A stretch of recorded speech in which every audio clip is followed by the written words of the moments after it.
Hey guys, it's Killer Sushi 99 and today's topic is going to be RC drift motors. I get a lot of questions from you guys about what kind of motor you should get and what kind of ESC. I'll tell you really quickly that this topic can get super complicated really quickly. So what I want to do, instead of getting wound up in all the numbers and electrical type of equations and everything, let's not get bogged up in that. Let's just kind of stick to what is good or suitable for RC drift. We're not talking about off-road trucks, we're not talking about buggies, we're not talking about race cars, we're talking about RC drift cars. Now, that will narrow the field down for us and help keep it more simple and not complicated. So, basically, real quickly, just to go over our setup is, what we have is, on my car, an 8.5 turn brushless censored XC Run, which is a Hobbywing, and this ESC is a 60 amp censored ESC. Censored basically means there's a little sensor wire right here, and it runs from the motor to the brain, and basically it lets the ESC know where the motor is at all times as far as in its rotation. So it kind of communicates with each other. It keeps everything nice and smooth and running well, and it doesn't have any kind of dead spots in the motor where the brain doesn't know where the motor is at in its rotation. So this is a really good setup for RC drift and counter steer because it allows the car to go really low in its speed and not what they call cog or bog or hesitate. It always has good low end response, and it goes all the way up to its top speed. So really quickly, let's get into our RC drift motors. Now, so let's keep it simple, right? We've got our RC drift motor. Let's say it's 8.5 turn like mine.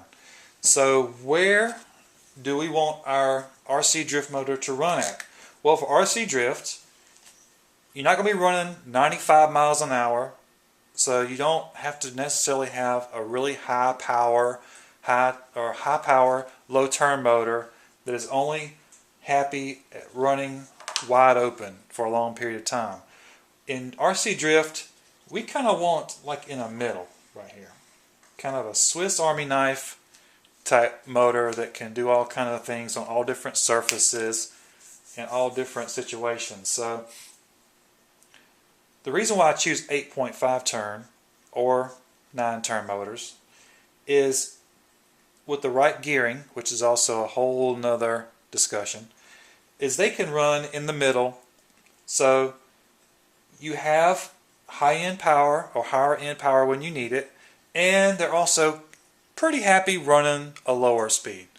So that is the sweet spot, as I call it, in RC drift, which is usually around, let's say 15, maybe 20 miles an hour or something like that.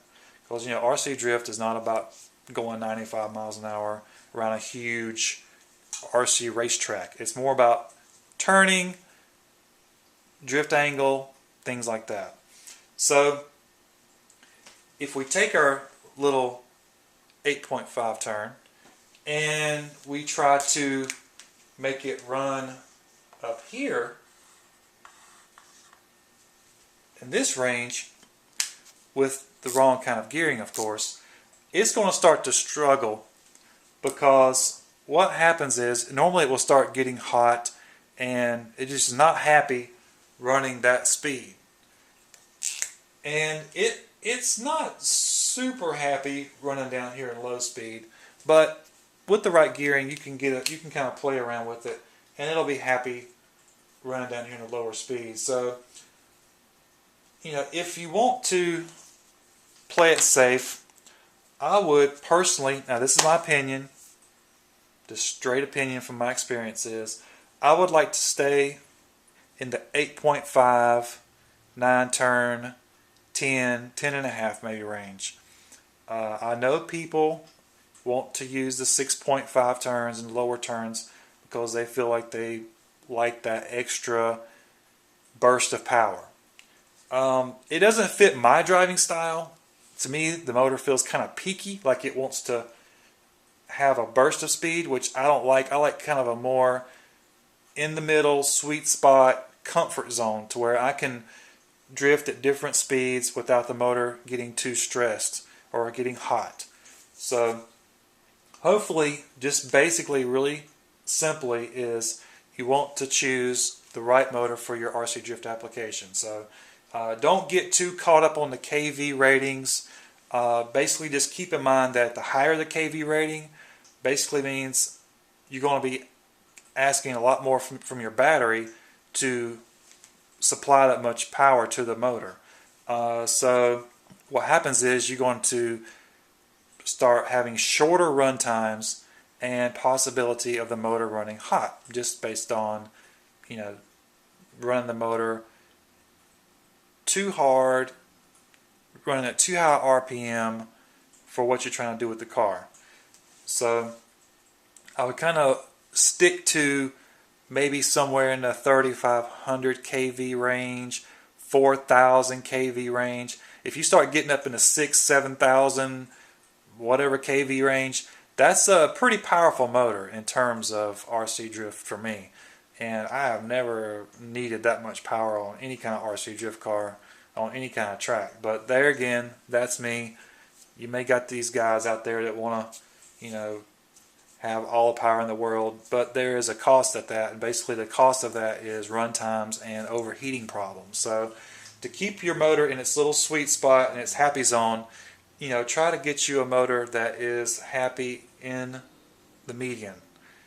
Not high end, not a torque monster, because either one is not going to be suited for RC drift, which is usually in the middle or its sweet spot. So just to keep that in mind, like I said, I'm not going to get super complicated with a whole bunch of numbers and equations and calculations, because that is a never-ending topic, because everybody has their own opinion on it. So I just want to keep it simple, straightforward, and throw an opinion out there.